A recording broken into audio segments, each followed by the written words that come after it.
Eh, ¿Qué hace a un artista ser más que bueno, excepcional? En primer lugar, el lograr una comprensión, una concepción de imagen propia. El arte es comunicación y cuando una obra de arte logra comunicar, se va inmortalizando en la medida sobre todo en que logra comunicarle no solo a una generación o dos, sino a muchas. Rembrandt logra una impronta propia. Su imagen es una imagen singular. Desafía los parámetros de lo bello y de lo feo y construye una aproximación a la belleza o a la hermosura que es muy característica del ser humano.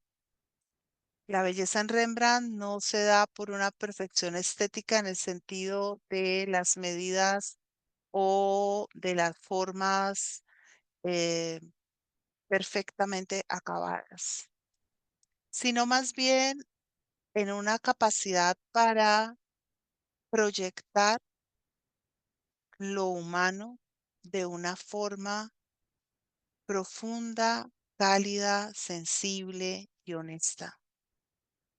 Además de esto, su manejo de la luz, su habilidad para sobreponer los colores hasta lograr una tonalidad que logra atraer, seducir, transmitir y al mismo tiempo se mantiene dentro del contexto de lo normal, de lo natural.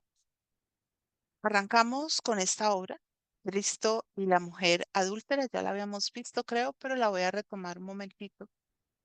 Esta es una obra magistral porque, en primer lugar, es una obra mm, que, aunque es grande, no es tan grande. Es decir, es más bien mediana, 83,8 por 65,4.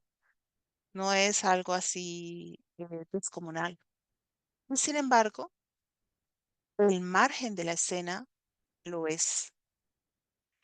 Rembrandt ha reconstruido el templo de Herodes y al mismo tiempo que ha hecho toda una minucia en la narración y en los detalles, nos ha puesto las dos famosas columnas, Joaquín y Boaz, que eran las dos columnas que circunscribían los altares.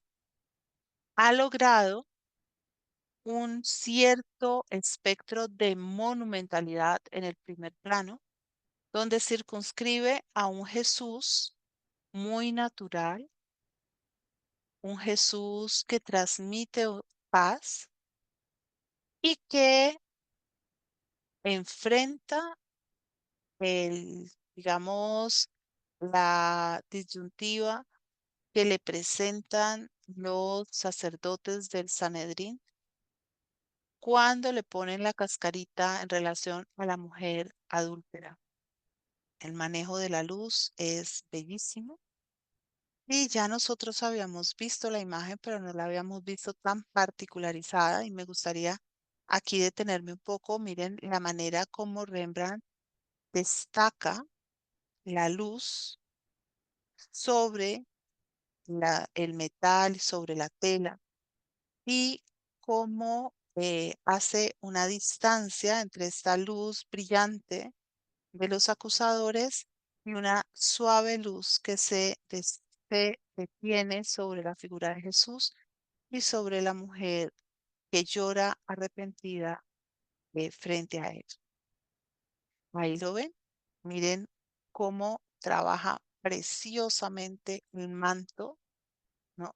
De quienes se aprontan a juzgarlo con una circunstancia muy especial en el medio, y es que Rembrandt, que en general trabaja muy bien en la situación histórica de los personajes, es decir, que los inscribe dentro de su tiempo y dentro de su atmósfera, va a transponer las temporalidades para mostrarnos a los que acusan a la mujer como hombres de su propio tiempo. De esta manera logra ese empalme moral que daba sentido a la obra, porque como les decía, no sé si se los decía exactamente a ustedes o al otro grupo, tengo grupo viendo Rembrandt, entonces me disculpan. Yo les comentaba que en Holanda de ese tiempo había una cierta demanda de obras religiosas que tenían un carácter moral. O sea, ya no eran obras para el culto, no estaban para altares, no estaban para iglesias, sino más bien para salas de justicia, para lugares donde se reunían ciudadanos de Ámsterdam. Y esas obras recordaban, por ejemplo, aquí esa famosa afirmación de Jesús: el que esté libre de pecado, que tire la primera piedra. Rembrandt es un retratista mayúsculo. Ya lo vimos nosotros con sus propios autores. Alguien que es tan versado en el manejo de la expresión, de la figura, que conoce también los resultados, se vuelve un retratista de muy alta demanda. El retrato es de las formas de la pintura, quizás una de las más difíciles. Y no tanto por aquello de que hacer rostros y hacer manos es complejo. Unas buenas manos toman mucho tiempo. Unas manos que no sean de maniquí, sino que sean unas manos verdaderamente humanas, como las que estamos viendo. Sino por el hecho de que estamos ante la imagen de alguien que desconocemos. Por lo general, los desconocidos rara vez llaman nuestra atención poderosamente. Para que lo hagan tienen que ser o muy bellos, o muy exóticos, o muy extraños, o muy feos, muy raros, o sea, muy, muy, muy, muy. Pero la persona promedio, el retrato de la persona promedio no necesariamente nos llama la atención, no necesariamente nos atrae. Los retratistas desde lo que es fines de la Edad Media, más o menos en el siglo XIII, se empiezan a trabajar más el retrato. Cuando uno ve los retratos medievales es para darse contra una pared, porque son pro forma, es decir, son caricaturas, no hay forma de identificar. El retrato vuelve a ganar piso en el Renacimiento, se va alzando en la medida en que también se van debatiendo los pintores entre la solución griega y la solución romana. No la romana del imperio, sino la romana de los principios de la república. La griega, que buscaba una idealización del sujeto, o sea, perfeccionar las formas y caracterizar de acuerdo con principios espirituales, con la representatividad que esta persona había tenido en el campo de la vida social. O la romana, que implicaba agudizar aquellos rasgos fisiológicos, fisionómicos, que hacían que este sujeto fuera único y exclusivamente muy, digamos, muy característico en sí mismo. En el siglo XVII, el retrato tiene un carácter que apuesta a dos cosas. Por un lado, sí, a la inmortalización, y por el otro lado, a la grandilocuencia, a demostrar que se es alguien en el mundo, que se tiene una significación social, que la gente se fija mucho en eso, en la trascendencia social.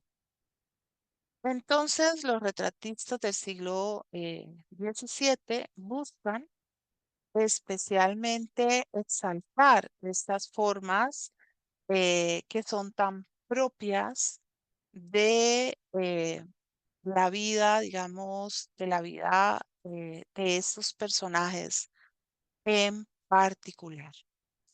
Vamos a ver que para este caso, los retratistas como Rembrandt se fijan mucho en los aditamentos, porque para la gente esto era importante, o sea, no todo el mundo tenía un cuello como este, no todo el mundo tenía una pellizca de piel, no todo el mundo tenía un sombrero, no todo el mundo era versado en conocimientos, ¿sí?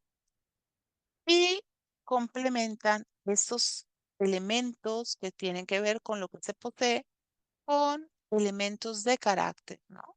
En este caso, mostrarse como un hombre pro, como un hombre justo, como un hombre bueno, como un hombre eh, de buen carácter, ¿sí? Bien, esta obra creo que también la habíamos visto, hay unas que no, otras que sí, entonces las que sí yo la voy a pasar un poco rápido. Y habíamos dicho que esta obra era prodigiosa por el manejo de la luz y el contraste. Ahora sí, tenemos a nuestra querida Saskia como Flor. Saskia fue la modelo por excelencia de la juventud de Rembrandt. Rembrandt pintó especialmente a las mujeres eh, que fueron significativas o importantes para él. Sobre todo, vamos a ver a Saskia y a Henrik. Em, y aquí Saskia aparece como Flora. Este fue un retrato que se retomó muy especialmente en el Renacimiento de las fuentes romanas. Y en este caso estamos hablando de la abundancia, estamos hablando de la primavera, estamos hablando de la procreación. Para Saskia y Rembrandt fue muy difícil procrear. Ellos perdieron 3 hijos antes de poder tener finalmente a Titus. Y cada pérdida fue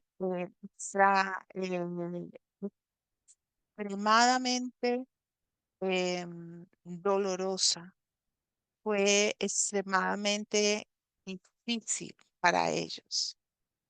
Y vamos entonces a ver que en este periodo, en este momento, en este cuadro, Saskia debía estar justamente esperando uno de estos pequeños vástagos fallidos que tuvo, digamos, o que gestó junto a Rembrandt. Y ahora encontramos un cuadro que es una delicia, que es un cuadro que ha supuesto grandes y graves retos para todos los críticos de arte. Una gran pintura tiene dos características. La primera es la magistralidad con la que ha sido hecha. O sea, es una obra que en sí misma es brillante, atractiva, no la podemos perder de vista, nos emociona, nos significa. Y otra es una obra que nos representa, o sea, que tiene un discurso tras de sí que la hace todavía más importante. Esta obra ha generado mucho debate. En ella encontramos 3 figuras femeninas. El primer plano, una que llena gran parte de la tela con su presencia, con su imponencia, es de nuevo Saskia, el cabello realizado maravillosamente, le sentimos la sedosidad a ese cabello, rotunda, o sea, llenita, como era el paradigma de belleza de este momento en particular, vestida con un atuendo magnífico de telas contrastantes, a las que se les percibe no solamente la sedosidad, sino la caída. Y ella se lleva la mano al viento, porque como les decía, es el momento en que Saskia está embarazada. Y en buena medida, Rembrandt quiere dejar esa, esta situación eh, presente, ¿no? Y esta mujer fantástica está frente fundamentalmente a dos objetos, pero hay un tercero que es como una piedra que está aquí, que es donde está firmado el cuadro. Uno de esos objetos es un libro. Ya habíamos hablado de la presencia de los libros dentro de la obra de Rembrandt y dentro del periodo y cómo estos libros son significativos, son importantes, son trascendentes, representan la liberalización de la cultura, representan la singularidad de Holanda y de los Países Bajos, donde la gente lee preferiblemente la Biblia, que la Biblia es la obra por excelencia. La Biblia y a veces se leen biografías o vidas de personas santas, pero eso más en el punto católico. En el punto protestante fundamentalmente es la Biblia. No es común que la gente lea literatura, ni historia, ni menos las mujeres. El otro objeto es una maravillosa copa, una copa extraordinaria, ya la vamos a ver, que le es presentada por una dama joven, preferiblemente podríamos decir una doncella, sí, una sirvienta, y detrás una mujer mayor en la penumbra. ¿Por qué el cuadro ha sido tan importante? Porque inicialmente se le conoció con el nombre de Artemisa. Artemisa era la hermana de Mausolo y su esposa. Artemisa, ante la muerte de su esposo y hermano Mausolo, eh, se queda completamente confundida, triste, abatida y toma la decisión de construir un mausoleo, se va a llamar así justamente por el cónyuge muerto.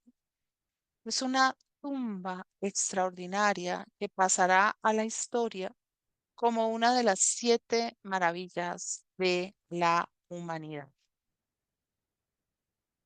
Eh, pero también se habló que esta mujer no era Artemisa, sino que era Sofonisba.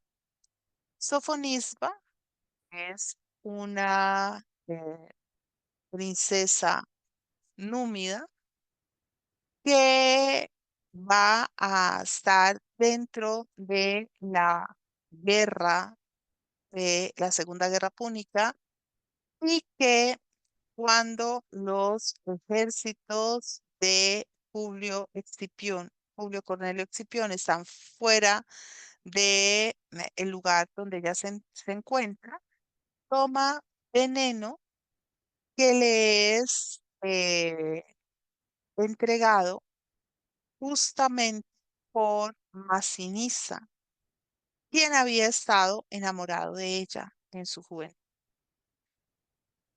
Sofonisba era hija de Asdrúbal Giscón, el amigo de Aníbal. Pero a los críticos en general, esta versiones no nos termina de convencer porque, bueno, que fuera Artemisia se estuviera tomando. Artemisia empezó a tomarse, ella quería estar unida por siempre a Mausolo y ya volvió el internet. Si paro es porque dice que el internet está inestable. Ella quería estar unida por siempre a a Mausol, entonces empezó a tomarse las cenizas de Mausol. Bueno, podría ser Sofonisba con la copa de veneno, podría ser Artemisia con Becaria con con las copas de las cenizas, pero en ambos relatos hay cosas que no cuadran. No cuadra ni la doncella joven ni la mujer mayor. En donde sí cuadra es en otro relato, que es el relato de Judith en el banquete de Holofernes. Acordémonos que esta mujer bíblica va a poner a salvo a su pueblo cortando la cabeza del general Holofernes. Entonces, y en esa representación siempre aparece una mujer mayor o una jovencita ayudándole a llevar el trofeo terrible, ¿sí? Este despojo luctuoso después de concretar la hazaña. Lo genial en este cuadro, bueno, ya lo hemos visto, es todo, todo es genial. Rembrandt nos propone la belleza de una manera completamente distinta. Y la belleza en Rembrandt está muy de la mano, como les decía, a la humanización de los modelos, a la suavidad de la luz, a la destreza en el detalle.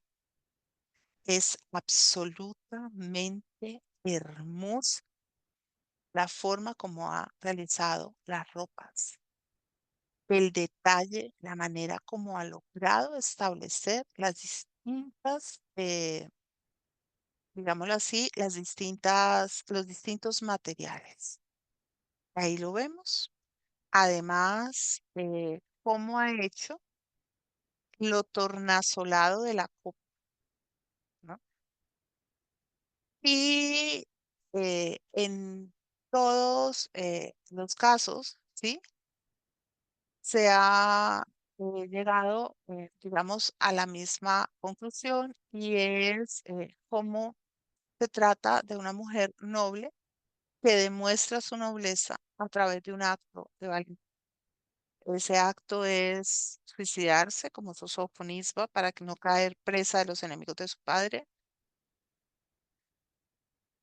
Básicamente suicidarse tomándose las cenizas del marido me faltó decir, con un poco de veneno, como hacía supuestamente Artemisia, o beber para cobrar fuerzas para ir a tomar venganza de los grandes enemigos.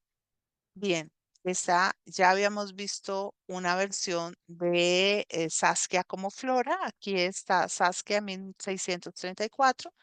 Y aquí nos la vuelve a poner de presente Rembrandt en 1635. Logra con la imagen de Saskia lo que ya ha logrado con su propia imagen, es decir, una variación significativa de los detalles del rostro y un proceso de expresión muy fuerte. Bien, en 1635 ellos se mudan a su nueva casa en un barrio completamente, digamos, elegante y luego se vuelven a mudar.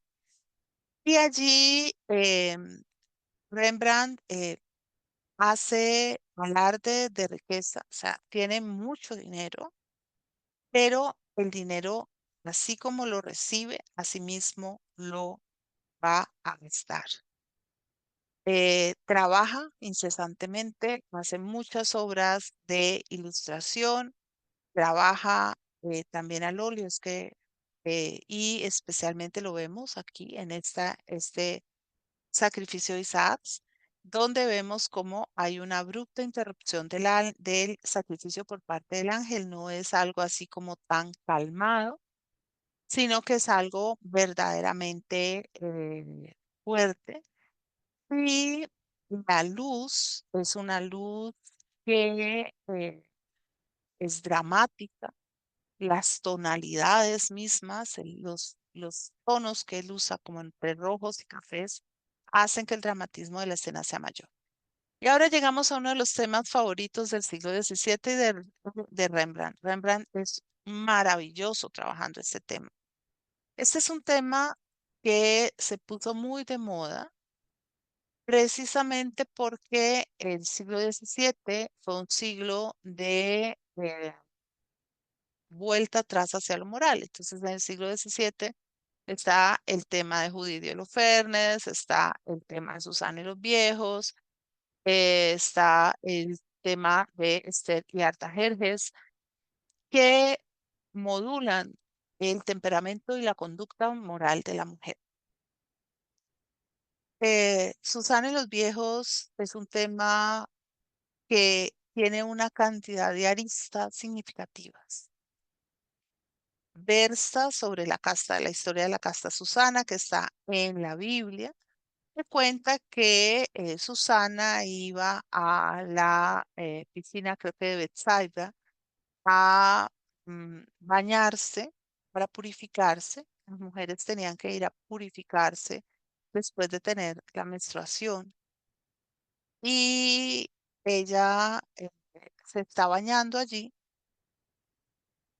y no se percata de que dos hombres ancianos la han seguido con el propósito de no solo de observarla, sino en la desnudez, sino de presionarla para forzarla a aceptar tener relaciones sexuales con ellos o tratos indebidos.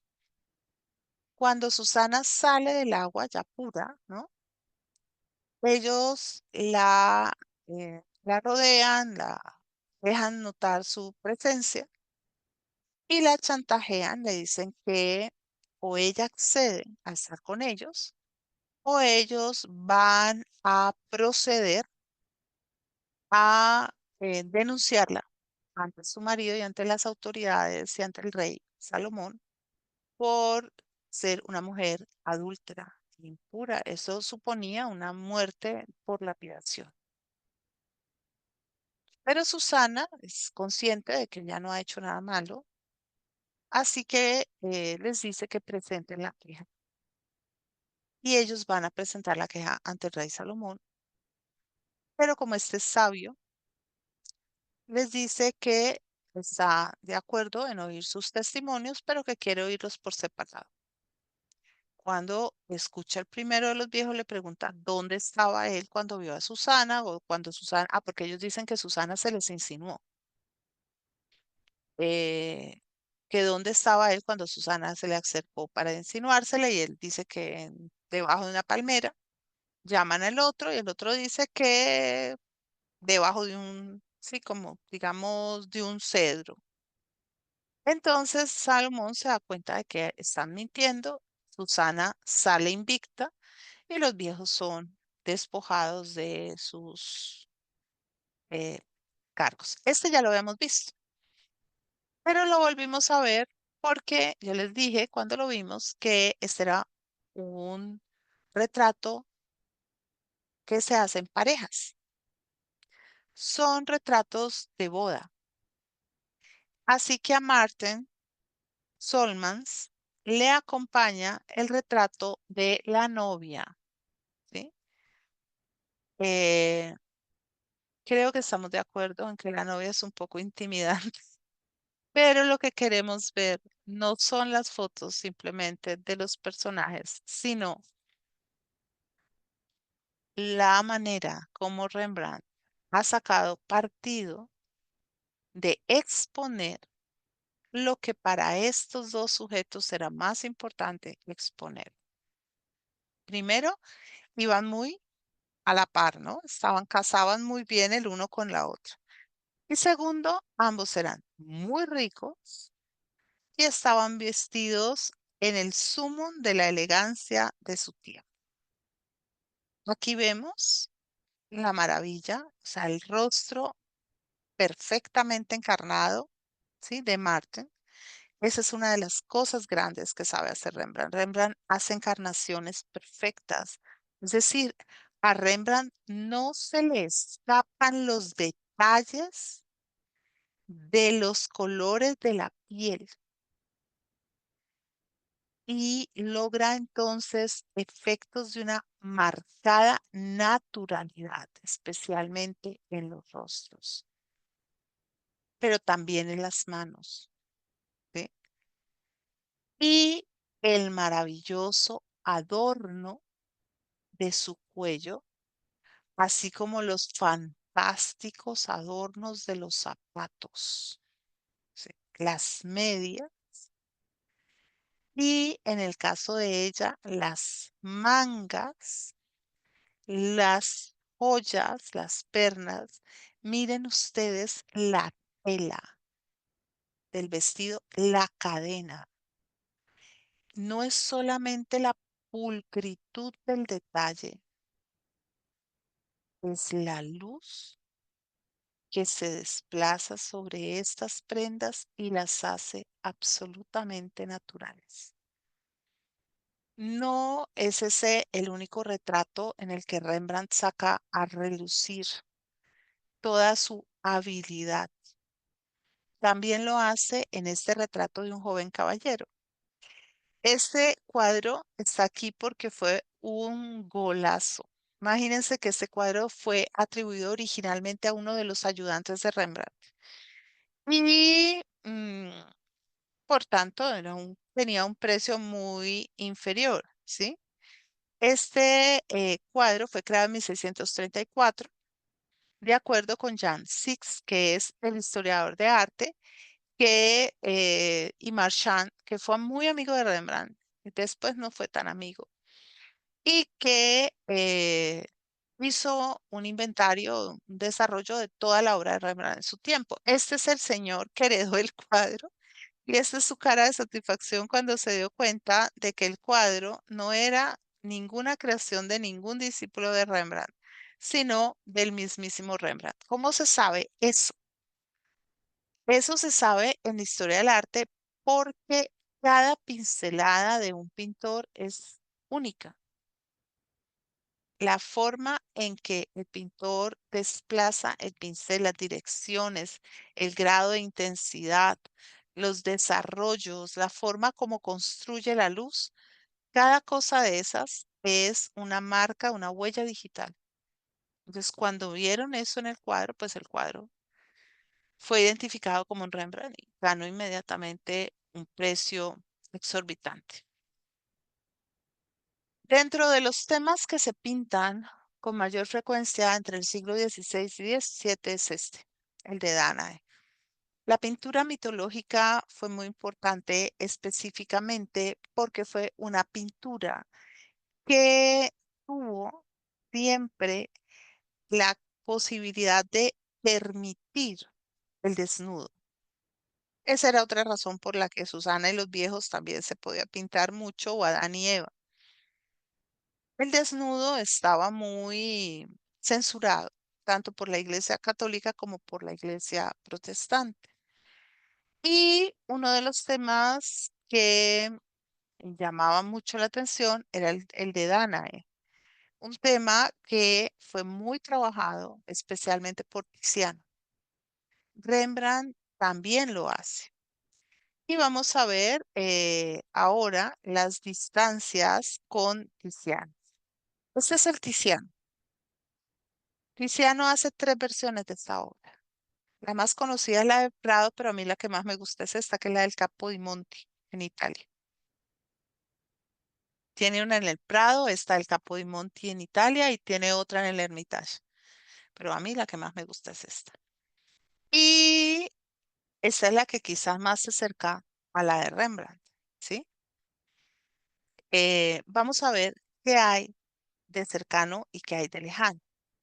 Definitivamente hay una enorme distancia entre la joven muchachita o la jovencita de Tiziano y la mujer mucho más madura de Rembrandt, que de nuevo nos vuelve a llevar a la figura de Saskia, un cuerpo que él conocía bastante bien, un cuerpo muy natural. Y vemos que en el caso de Rembrandt, hay una diferencia marcada con el Tiziano. El Tiziano, la lluvia de oro, está cayendo sobre el vientre de Danae. Hay una nube y entra la lluvia de oro y el Eros que está a su lado, el amorcillo, se voltea, ¿no? Obviamente Tiziano no puede abandonar su noción espacial y pone a Danae en una villa de cortesana veneciana, es decir, con espacios muy abiertos, de acuerdo con el mito griego, la pobre Dana está más encerrada que hasta ahí. Trabaja bellísimamente las telas, pero fíjense que hay una distancia entre las telas de Tiziano y las de Rembrandt.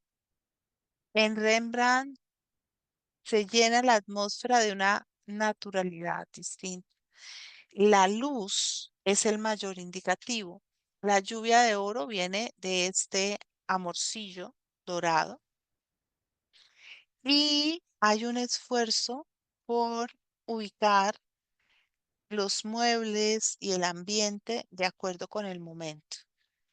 Cuando nosotros nos acercamos a la Dana de Rembrandt, encontramos que no carece de elementos bellos o atractivos, las pulseras, los adornos, ¿sí?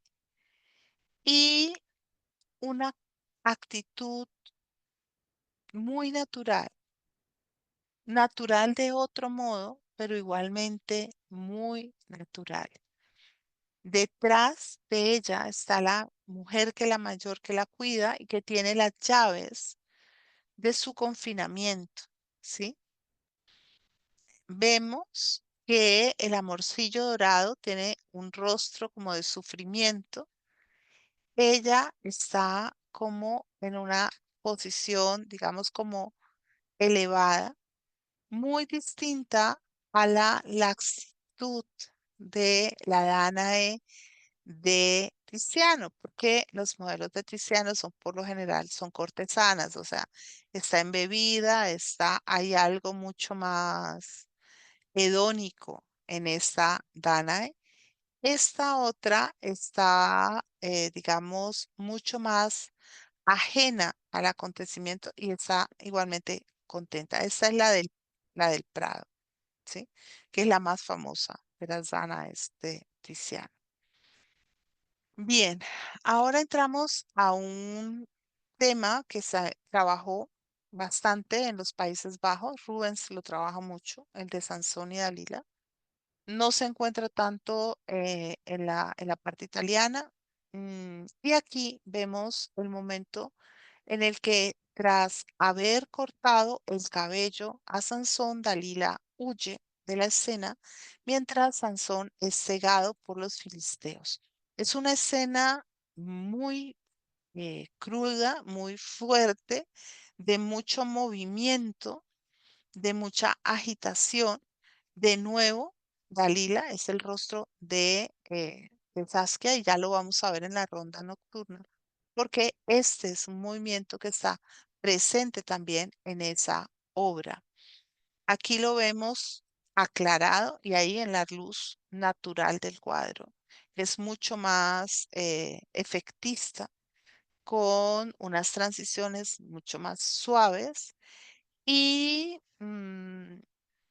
es un cuadro que invita al observador a una exploración, digamos, más profunda. Es maravilloso en este cuadro, absolutamente maravilloso, el detalle de el pie, o sea, la crispación del pie y de la pierna de Sansón que denotan el dolor que está experimentando, así como los dientes, ¿no? Y vemos la fuerza que tienen que hacer los filisteos, a pesar de que ya le han cortado el cabello, para rendirlo. Hablamos de este, lo habíamos visto ya en la otra presentación, y les decía que Rembrandt es uno de los pocos pintores de este periodo que se esfuerza por el trabajo del paisaje. El trabajo del paisaje es un trabajo que está en desarrollo porque en los siglos XV, XVI, XVII, XVIII, el ser humano es el eje. El ser humano es el eje de todo, absolutamente de todo. Y la naturaleza aparece única y exclusivamente como un referente del ser humano. En el siglo XIX, el paisaje se vuelve esencial, se vuelve el eje de la realidad porque el discurso pasa a ser romántico y hay una identidad entre el espacio íntimo del ser humano y el reflejo espacial. Rembrandt antecede ese desarrollo. Bien, eh, para Rembrandt y para Saskia las cosas no fueron fáciles, como les decía, perdieron varios hijos. El primero fue Rombertus, que murió a los 2 meses de su nacimiento en 1635. Luego tuvieron una hijita, Cornelia, que murió a las 3 semanas de edad. Y en 1638 también perdieron otro bebé. Esas pérdidas los fueron entristeciendo, los fueron disminuyendo y a Saskia la fueron desmejorando. Ella fue perdiendo como la alegría, el brillo, la ilusión. Eh, no era una excepción lo que les estaba pasando, era algo que les pasaba a muchas parejas, pero sí era bastante doloroso. Ahora llegamos a una obra que es de las obras fabulosas de Rembrandt. Bueno, ¿cuál no es fabulosa? Es que Rembrandt aquí pone de presente todo lo que él sabe, todo lo que él puede, todo lo que él logra. Eh, es el banquete de Belsasar. Resulta que Belsasar había pillado, o sea, había robado los vasos sagrados del templo de Jerusalén. Era cananeo, creo, filisteo, una cosa así. Y se los había llevado y había decidido que los iba a usar simple y llanamente para sus banquetes personales, o sea, lo que había servido a Dios, ahora que lo sirviera a él. Entonces, Dios decidió castigarlo, ¿sí? Él era babilonio, perdón. Acuérdense que los babilonios fueron los que destruyeron el templo, ¿no? De Jerusalén. Y él entonces estaba celebrando un banquete. Y cuando estaban celebrando el banquete, de pronto aparecieron estas letras en la pared. Y estas letras eran una sentencia de muerte, ¿sí? Eh, él se asustó y pidió que trajeran a un judío o a alguien que pudiera descifrar lo que estaba allí. Él no sabía, ni siquiera sabía que las letras eran o estaban en hebreo. No, no tenía absolutamente la más mínima idea. Entonces, finalmente, ¿sí? Finalmente le dijeron que iban a traer a alguien que podía decirle lo que estaba allí. Y ese alguien no era ni más ni menos que el profeta Daniel. Y Daniel le dijo que su soberbia sería castigada con la muerte, con su muerte y con la caída de su reino. Y de esta manera, Rembrandt está representando esta historia. Esta historia es muy importante para, como les digo, para esos lugares donde le quieren recordar a la gente que debe hacer lo correcto, que debe respetar lo que le corresponde a Dios, que no debe ser soberbio. esa pintura mural de los holandeses. Bien, en cuanto al cuadro en sí, Saskia, de nuevo, como modelo, lo que tiene este cuadro, bueno, tiene de todo, pero lo que tiene más es maravilloso es la habilidad de Rembrandt de transmitir la emoción experimentada por los sujetos representados, bien sea con las expresiones faciales, bien con las expresiones corporales. Están vivos. Podemos sentir la agitación, el drama, la perturbación propia de ese momento. Rembrandt tiene la misma capacidad que tenía Leonardo da Vinci y es esa de capturar un segundo de vida y transmitirlo en la tela. Además de eso, todo es maravilla, o sea, los efectos de las ropas, los contrastes de luz y de sombra, el agua que está derramándose, ¿sí? De la copa, el resplandor de las letras, la mano que las hace aparecer allí sobrenaturalmente y nos va a mostrar Rembrandt algo que es muy especial en él y es su, eh, su juicio, su disposición a hacer las cosas de la manera más profunda posible y más adecuada posible. Él va a consultar a un erudito judío para poder escribir las letras en hebreo, para que el texto, el cuadro gane autenticidad, ¿sí?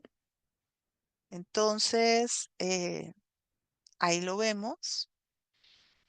Y en este cuadro también vamos a ver dos influencias enormes en Rembrandt. Una es Caravaggio, ¿sí? Caravaggio con su claroscuro, con su tenebrismo, con la monumentalidad, con el drama, con el movimiento, con la autenticidad de los sujetos, con las formas muy, digámoslo así, muy precisas. Ahora, Caravaggio pinta, hace bocetos, Rembrandt no. ¿M? Rembrandt pinta sin boceto y hace una imprimación oscura, es decir, Caravaggio va oscureciendo la tela y Rembrandt va aclarando la tela. Es decir, va sacando estas luces desde lo más oscuro, desde la tiniebla. Y vamos a ver que se me, pero tan divertido que me dice la otra influencia de Rembrandt, pues una es Caravaggio y el otro, sin lugar a dudas, es Rubens. Son los dos que lo tocan más de cerca, con la distancia de que es que Rembrandt no puede ver los grandes cuadros.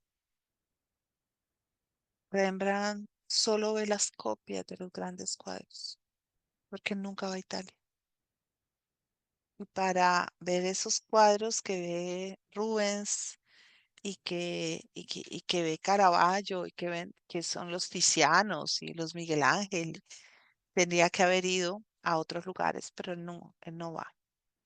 Bien, siguiendo con la pintura religiosa, ahora aquí es de donde el ángel abandona a Tobías.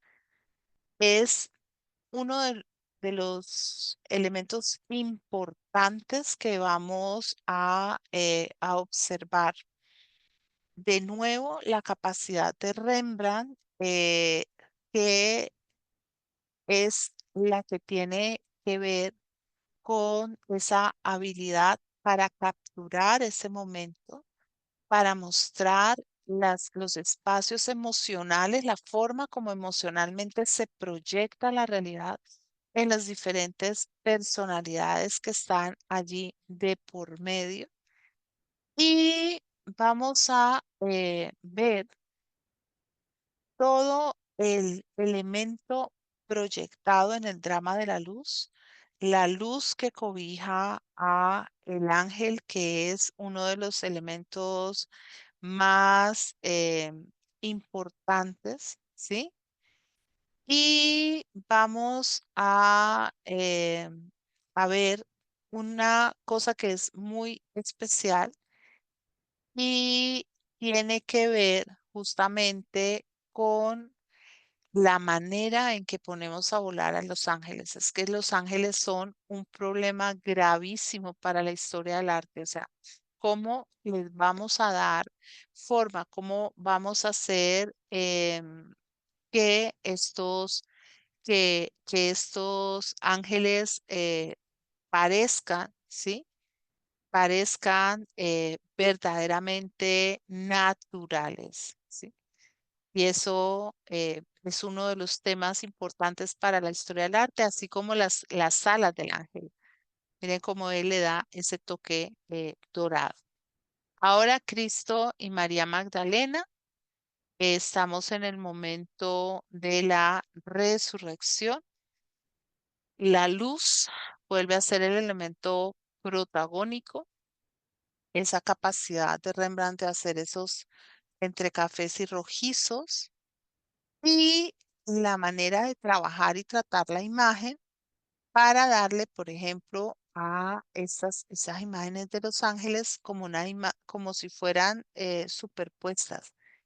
Cuando se observa con mucho cuidado, entonces se descubren, por ejemplo, las otras mujeres que están aquí en la parte de atrás, y el cuadro es impresionante por donde se lo mire, sobre todo en la realización de la naturaleza, de las diferentes formas y en el juego de luz. O sea, cómo la mujer queda aquí agachada, ese no mi tangere, aquí, no li tangere, aquí. Y cómo Jesús va con una pala en la mano, como si con esa pala hubiera abierto la tumba. Y acá el entierro de Cristo, un trabajo no menos impactante, en el que Rembrandt deja entrever esa gran habilidad que tiene para no solamente hacer una pintura muy detallada, muy pormenorizada, muy delineada, sino también poder manejar una pintura no abocetada por completo, pero sí jugando con elementos del boceto, es decir, como un poquito de ese non finito, ¿no? Un esbozo de las cosas y en la economía de la línea para trabajar ciertos escorzos y ciertas maneras de ver la realidad que son maravillosas porque ha trazado la figura de una manera muy esquemática, pero ha logrado darle volumen, forma, cuerpo, carácter. Este bodegón con pavos, a Rembrandt le seducen la vida y la muerte tremendamente. Él es, él es alguien al que le llama mucho la atención eh, todo lo que tiene que ver con el componente estético, con cómo se logra. Y, por ejemplo, aquí, además de la bellísima elaboración de los animales, de sus plumajes y todo, a pesar de la escena tan cruenta, esto lo compara con la muchachita que está mirando embelesada, ¿sí? El animal que cuelga, el manejo del color, todo, o sea, hace que te puedas detener en cada espacio del cuadro y llama mucho tu atención. Agatha Bass fue una de las mujeres miembro de la élite de Ámsterdam, una mujer muy influyente, con muchísimo dinero, una gran mecenas de arte, más libre pensadora que otras personas del círculo. Y quizás una de las personas que de alguna manera mantuvo una cierta fidelidad a Rembrandt cuando éste se vino a, eh, a menos y cayó en desgracia. Ahora David despidiéndose de Jonathan en 1642. eh, es un tema bien particular en términos bíblicos y valía la pena pensar, pues, que llama a que se lo encargue, pero probablemente es el sentimiento de la amistad y demás. La escena es por demás bastante conmovedora. Finalmente, Rembrandt y Saskia logran tener un hijo, Titus, que nace en 1641 y que va a vivir hasta la edad adulta y va a ser un amor total para Rembrandt. Muy bien correspondido, pero no hay felicidad completa. Poco tiempo después del nacimiento de Titus, Saskia murió de tuberculosis. Rembrandt registró y documentó todo el proceso de su enfermedad. Él fue haciendo dibujo tras dibujo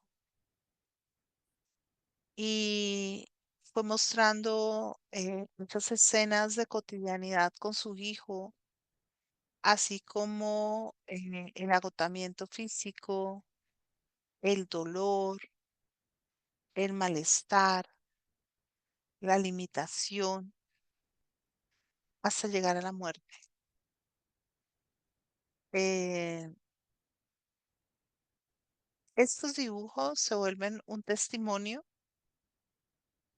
de la unión de la pareja, de lo cerca que estaban el uno del otro. Los dibujos, sobre todo estos, maravillosos, o sea, son geniales por el manejo de la línea, por la precisión que llegan a tener. Eh, Ya ante la muerte de Saskia, pues Rembrandt está en una situación muy complicada porque pues él era botaradas. Rembrandt gastaba más de lo que tenía, siempre fue así. Él siempre pensó y siempre sintió que tenía un cierto derecho a gastar de esta manera, entre otras cosas porque su talento, su genio, para él varían más que las fortunas heredadas o que otros talentos. Em, y Saskia era una mujer con una dote importante, era como por la tierra para Rembrandt. Y ella, poco antes de morir, como una decisión para salvaguardar a Titus, pero pues que ya no sabía que iba a significar una desgracia para Rembrandt. Y fue la de establecer que si Rembrandt volvía a casarse, la dote de ella debía ser ingresada en el Hospital de Niños Huérfanos de Ámsterdam y conservada allí hasta que Titus fuera mayor de edad. La idea era preservar los recursos para su hijo. Rembrandt, entre tanto, pues se queda viudo. En medio de su dolor, él va a hacer varias cosas que van a ser importantes a nivel de arte. Una de esas cosas más importantes va a ser justamente la intervención en la ronda del Capitán Cook. Y la otra es un retrato que él hace de Saskia muerta, con todas sus joyas, como una forma de garantizarle a la familia de ella, y de probarle a la familia de ella que no había tomado esas joyas. Bien, él trae a su casa a Gerte y ella entra como niñera de Titus, pero más tarde que temprano o más temprano que tarde, Rembrandt empieza a llegarle a la cuarto y se convierte en su amante. La forma como ambos asumieron esta situación fue completamente distinta. Rembrandt nunca lo tomó muy en serio, pero usó la estrategia de decirle a la mujer que se iba a casar con ella. Al parecer, eso le prometió. Y empezaron una relación que finalmente iba a ser muy desafortunada para los dos. Bien, en el proceso de la muerte de Saskia, a Rembrandt le han hecho una comisión muy especial.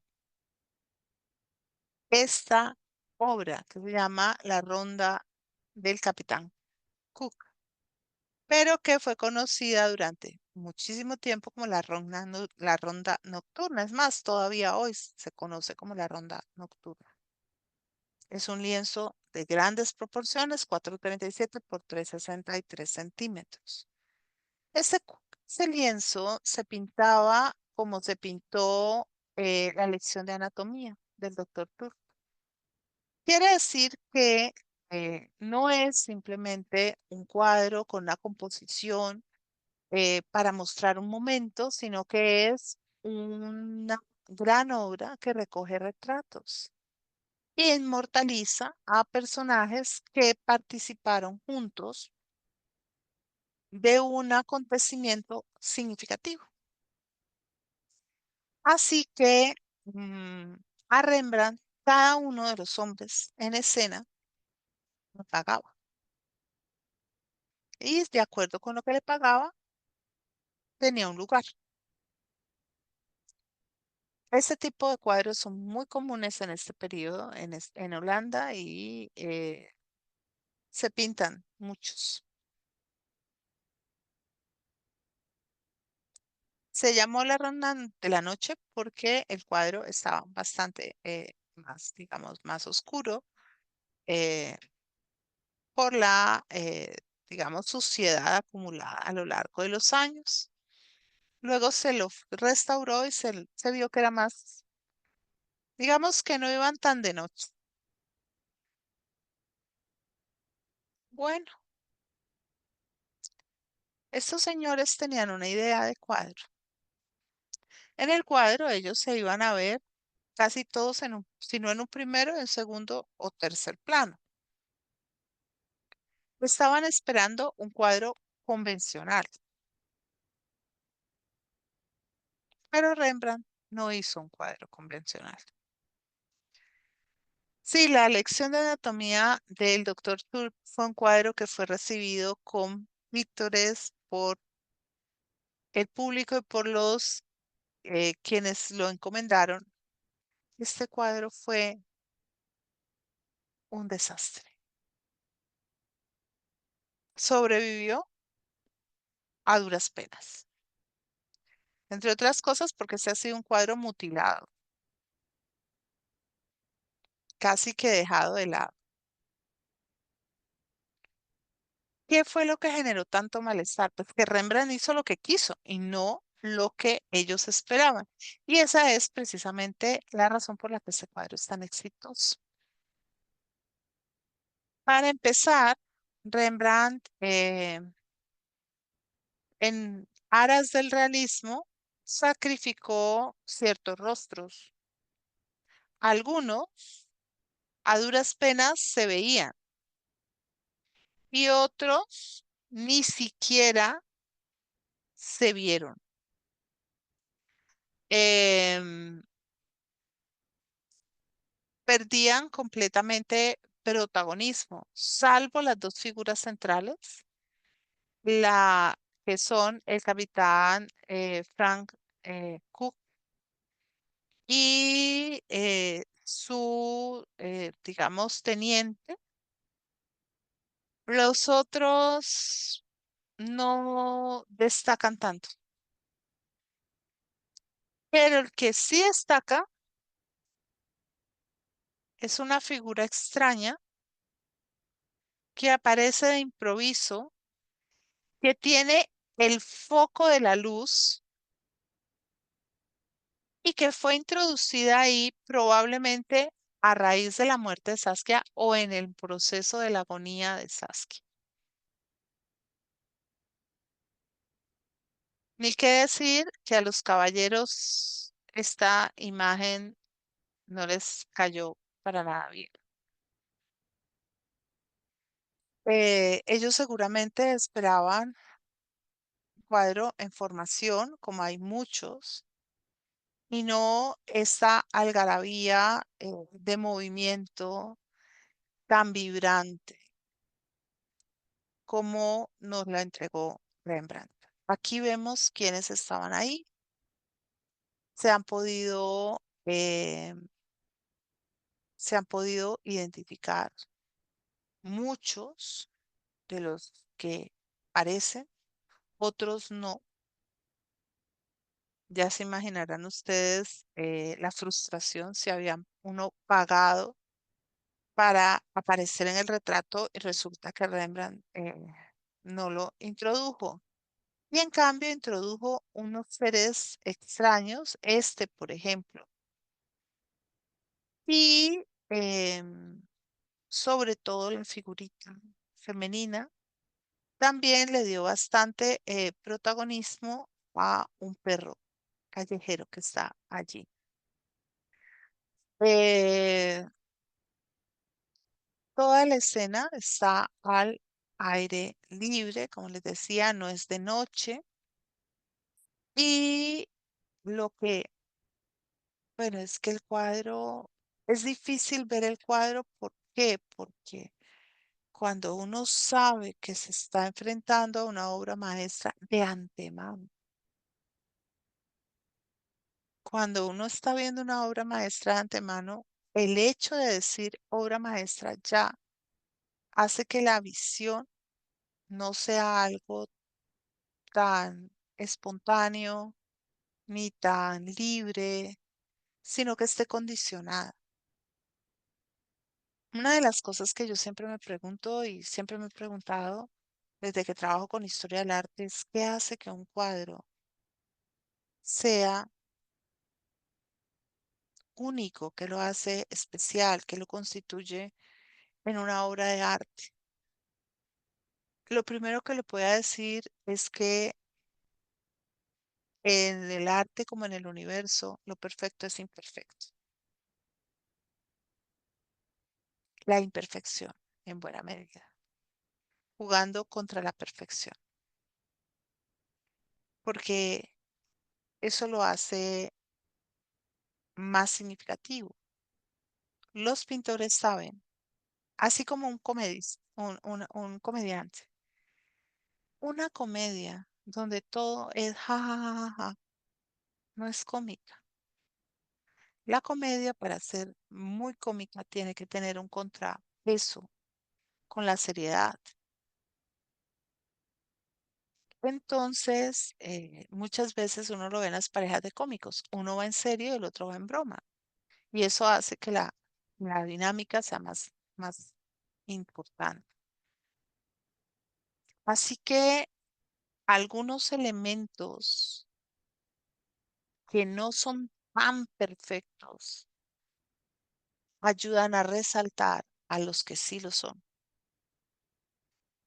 En este cuadro, la luz es maravillosa. Es una luz que acaricia las figuras. Es una luz cálida. y es una luz que se desplaza para enfocar algunos aspectos o características importantes dentro de la escena. La construcción de fondo es un fondo sumamente complejo, con elementos importantes de claroscuro en la parte de atrás y en la parte, digamos, incluso de tenebrismo del espejo. Es una escena sumamente compleja, porque hay una gran cantidad de elementos en juego, en movimiento. eh, Frente a todos los guardas que están alistándose, aprontándose para empezar su ronda y que están algunos en un semi-movimiento o en un movimiento detenido, se eh, contrasta el movimiento de esta figura y el perro, que rompe la secuencia de las escenas. Vamos a mirar entonces cómo se va desarrollando la obra. Rembrandt no abandona para nada la capacidad proverbial de hacer detalles. Al contrario, la representa con una gracia infinita. Y vemos cómo hay detalle sobre detalle. El escorzo de la mano del Capitán Cook es maravilloso, miren. La forma en que está presentada la mano, o sea, la manera como el pintor ha manejado la proporcionalidad de la mano para hacerla más real.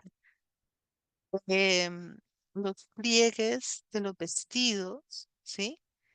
Los gestos de cada hombre que los hacen particularmente eh, vívidos, ¿sí?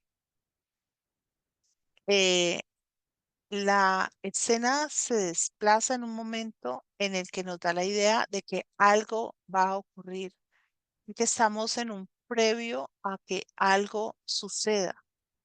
Y hay muchísima dinámica, hay muchas líneas, como dice aquí, muchas líneas de fuerza, de tensión. Mire, este que está hacia acá listando el arcabuz, el capitán que está sorprendido, en cambio el teniente está tranquilo, este otro que también está organizando su arcabuz, el tamborilero que mira, ¿sí? Las manos, las direcciones, todo está bulliendo vida, está proyectando vida, todo se ve que se está desarrollando una escena vibrante. Y vamos a encontrar el famoso personaje de Saskia metido en la mitad, ¿sí? Mm, parece como un fantasma atravesando el espacio. Capta la atención sobremanera, ante todo porque tiene un foco de luz muy grande en ella y una luz que se intensifica por las ropas que trae. Trae colgada una carterita, como las que usaban las mujeres entonces para llevar el dinero, y una gallina. Y se ha dicho que estos elementos que trae consigo podían ser símbolos de la ciudad, pero por otro lado no está totalmente claro cuál es la razón para que traiga justamente eso. Miren el escorzo de la mano, qué belleza.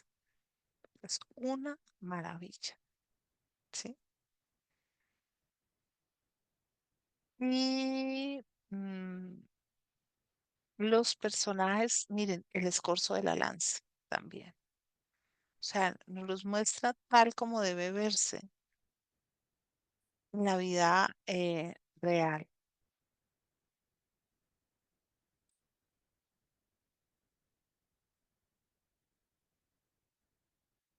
Y de esta manera, Rembrandt nos regala una obra donde los contrastes están, digamos, al orden del día. En este caso, pues se ha especulado, como les digo, muchísimo, muchísimo, muchísimo, qué está pasando con esa figura. A a los hombres que encargaron el cuadro, no, casi se mueren. O sea, para ellos, ellos querían que hubieran querido que lo hubieran quitado, pero hacer que Rembrandt renunciara a algo era verdaderamente imposible o improbable. Bien, eh, ya una vez muerta Saskia y demás, a Rembrandt le encargan hacer esta Sagrada Familia. La hace muy bajo el influjo de Caravaggio, no solamente por la luz, la sombra, sino porque miren todos estos angelitos entrando por el techo. Eso es muy, muy, muy de Caravaggio. Usa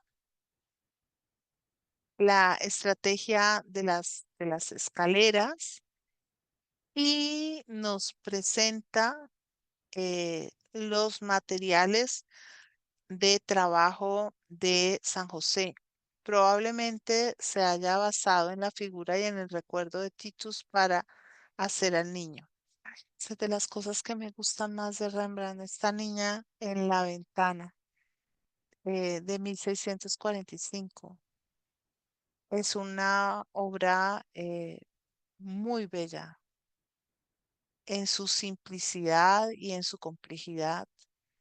El manejo que hace de las paredes, en cómo trabaja cada uno de los detalles y sobre todo en la originalidad del tema. Miren ustedes cómo hace sí, la encarnación, eh, cómo usa el amarillo y el rosado para crear las luces y las sombras dentro del rostro y hacer que se vean lo más naturales posibles. Y esta imagen nos da la noción de que para Rembrandt no es ni difícil ni imposible, ni mucho menos trabajar dentro de una gama de belleza, digámoslo así, más acorde con los parámetros estéticos que nosotros tenemos. Y aquí tenemos la cabeza de Jesús, otra obra en la que Rembrandt se va a manejar como en la anterior, o sea, se va a concretar a la figura monumental y en esta obra estamos viendo la magia de Rembrandt, que es el famoso triángulo de Rembrandt. Rembrandt construye toda la expresión a partir de este bellísimo triángulo que se va a convertir también en el secreto de la mayoría de los fotógrafos que lo van a tener sumamente en cuenta a la hora de tomar fotografías de el rostro. Ya en mayo de 1649 las cosas se ponen feas entre Rembrandt y Goethe porque él definitivamente no le cumplió la promesa que le había hecho. Y ella era mayor, ¿no? Ella no era tan jovencita como había sido Saskia ni nada, no quedó embarazada ni nada. Pero ella acusó a Rembrandt por este incumplimiento y pidió que él le diera una pensión alimenticia. Y él se negó. Él se negó. Él no quería que ella lo llevara, obviamente, al juzgado. Tenía mucho temor de que eso le significara especialmente problemas en relación con lo que había sido la dote de Saskia. Él, él le había dado a ella un anillo de diamante que había sido de Saskia y ella lo empeñó para pagarle a la abogada. Y por ahí se pusieron feas las cosas y de eso vamos a hablar la próxima semana. En todo caso, muchas gracias por acompañarme hoy. Eh, Me disculpo si el ritmo estuvo